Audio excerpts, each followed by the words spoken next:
This is the Lone Creator YouTube. We hope this video helps. You begin by verifying the account and device basics.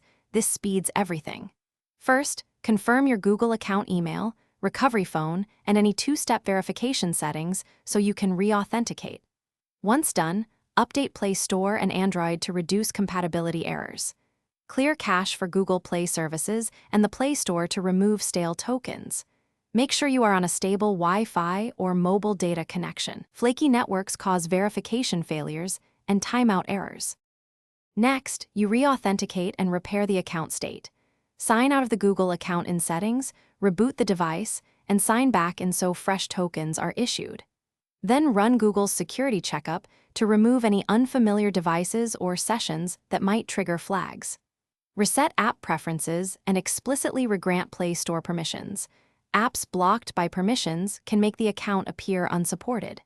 If you changed your password, update it in device settings and reconnect to the Play Store.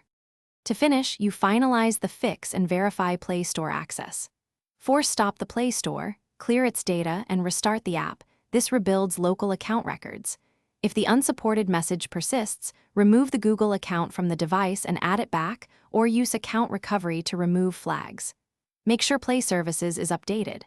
One key troubleshooting tip: boot into safe mode to disable third-party apps temporarily if Play works there. An app is causing the conflict and should be uninstalled. Thanks for watching. Consider subscribing if we helped you.